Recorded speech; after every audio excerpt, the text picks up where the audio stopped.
بەناوی خۆی گەورە و میهرەبان کوردستانیانی بەڕێز ئەم کاتتان باش بە بۆنەی تێپەڕبوونی 3 ساڵ بەسەر دەست بەکاربوونی کابینەی نوێمی حکوومەتی هەرێمی کوردستان بە پێویستم زانیە وتایەتان پێشکەش بکەم و باس لەوە بکەم کە لە ماوەی ئەو 3 ساڵەدا چیمان کردووە و دەستکەوتەکانی ئەم کابینەیە چی بوون هەروەها باس لە پلان و بەرنامەی داهاتوومان دەکەین.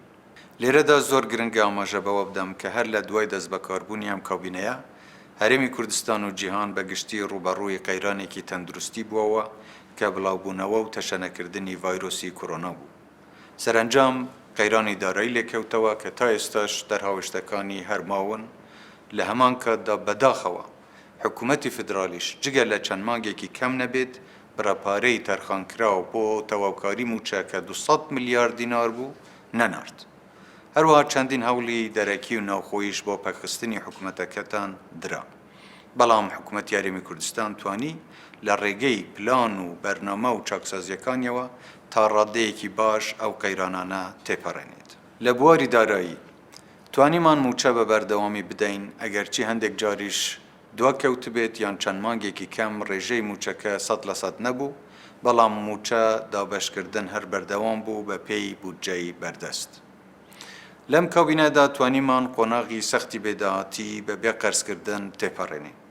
بۆیە نەک تەنیا هیچ قەرزێکمان نەکرد و بارگرانی و بەرپرسیارەتیمان بۆ نەوەکانی داهاتوو دروست نەکرد، بەڵکو قەرزەکانی حکوومەتیشمان کەم کردەوە و لەم ماوەیەدا زیاتر لە 1 میلیارد دۆلار قەرزمان داوەتەوە. لە ئەنجامی چاکسازی لە هەردوو بواری دارایی و کارگەڕی داهاتی ناوخۆ بە ڕێژەیەکی بەرچاو تا ئاستی 100% زیادی کرد. لە ڕووی بەهێزکردنی ژێرخانی ئابووری هەرێمی کوردستان کارمان بۆ هەمەجۆرکردنی ئابووری و سەرچەوەکانی داهات کردووە. زۆرترین خەرجی لە دوای ساڵی 2014 لە بواری جادە و ڕێگەوبان بووە. هەروەها لەم کابینەدا بایەخدان بە کەرتی کشتتوکاڵ و بەرهێنان لە بواری کشتتوکاڵیدا زۆر زیادی کردووە و بەکردەوە هەڵی هەناردەکردنی بەروبوومی کشتتوکاڵی ناوخۆی کوردستان بۆ دەرەوە و دۆزینەوەی بازاری دەرەکی ڕەخساندووە و دەستی پێکردووە. هەروەها پرۆژەی گەورە و استراتیجی لە بواری دابینکردنی ئاسایشی خوراک ئەنجام دراون و هەندێکیان تەواو بوون و هەندێکیشیان ئێستا لە جێبەجێکردندا. کار بۆ دابینکردنی ئاسایشی ئاو و دروستکردنی بەندا و پۆنت کراوە.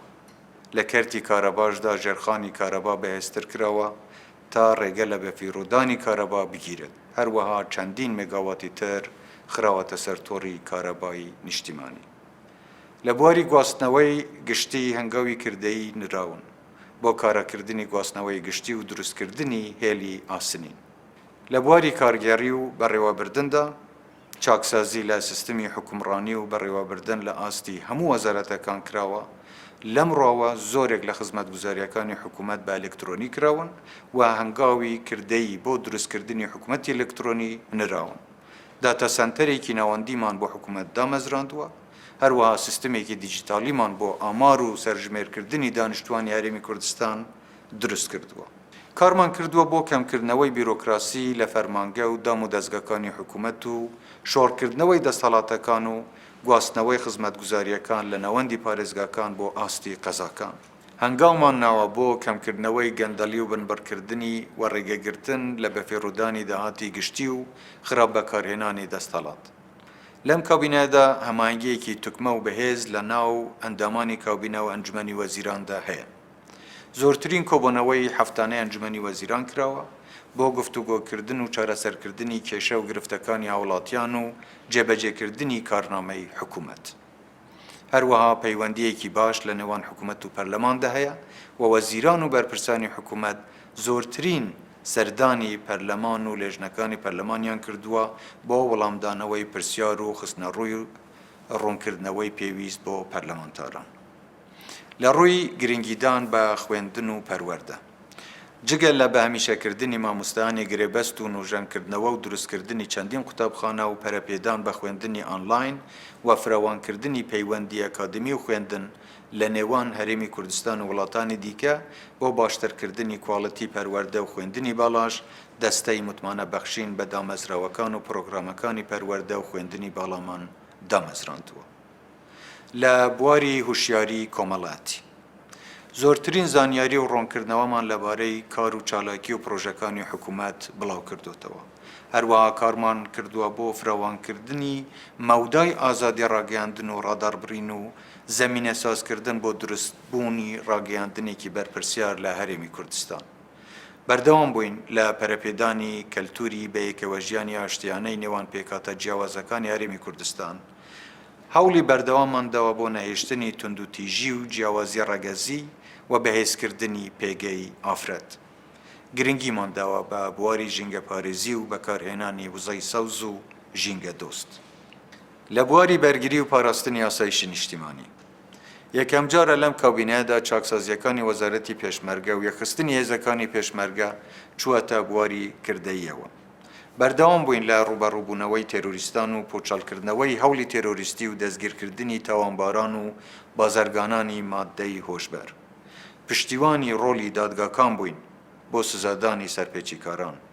سەردانی مەیدانیمان کردووە بۆ سەنگەرەکانی پێشمەرگە و بەهێزکردنی هێلەکانی بەرگری لە بەرامبەر تێرۆریستان. هەر لەم ڕۆژانەش هەڵمەتی ڕاماڵینی چەکی بێمۆڵەت دەستی پێکردووە. لە بواری پەیوەندی لەگەڵ حکوومەتی فیدرالی. لە چوارچێوەی سیاسەتمان بۆ چارەسەرکردنی کێشە هەڵبسێردراوەکان و پارێزگاریکردن لە ماف و شایستە دەستوریەکانمان زیاترین هەوڵمان بۆ چارەسەرکردنی کێشەکان داوە و بەردەوامی شاندی حکوومەتی هەرێم بۆ گفتوگۆ و گەیشتن بە چارەسەرێک لەسەر بنەمای دەستور سەردانی بەغدای کردووە و لە هەوڵەکانمان بەردەوامی. لە بواری دیپلۆماسی و پەیوەندی نێودەوڵەتیدا کارمان بۆ پەرەپێدان و بەهێزترکردنی ئەو پەیوەندیانە کردووە و لە سەردانەکانمان بۆ وڵاتانی هەرێمی و عەرەبی و ئەوروپایی و لە کۆڕ و کۆنفرانسە نێودەوڵەتیەکاندا هەڵوێستی هەرێمی کوردستانمان ڕۆن کردووەتەوە و پەیوەندیەکانمان پتەوتر کردووە. پلان و بەرنامەکانمان بۆ ماوەی داهاتوو ئەمانن. بەردەوامیدان بە سیاسەتی هەمەجۆرکردنی ئابووری و سەرچەوەکانی داهات و گرنگیدانی زیاتر بە کەرتی کشتوکاڵ، زیادکردنی بەنداوەکان و بەردەوامیدان بە کارکردن لەسەر پاراستنی ئاسایشی ئاو، دامەزراندنی سیستەمێکی ژینگە دۆست بۆ چارەسەرکردنی کێشەی خاشاک و زبڵ لە شارەکانی هەرێمی کوردستان، زیادکردنی ئاستی بەرهەمێنانی کارەبا بە بەکارهێنانی وزەی خۆر و گازی بە فێڕودراو و ئەو سەرچاوانەی کە نرخی بەرهەمێنانی کارەبا کەم دەکاتەوە.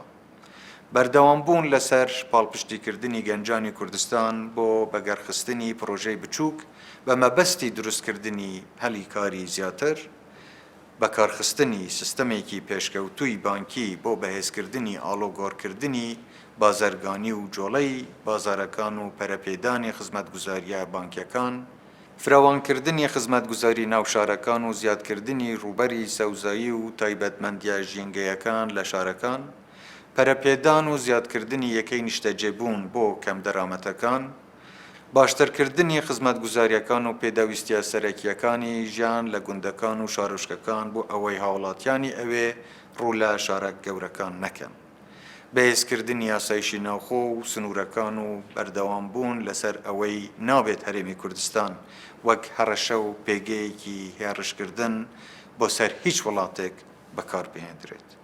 ئەمانە ئاماژەیەکی خێرا و کورتەیەکی چەند تەوەرێکی گرنگی دەستکەوتەکان بوون کە وەزیرە بەڕێزەکان وردەکاری زیاتر لەم بارەیەوە دەخەنە ڕوو.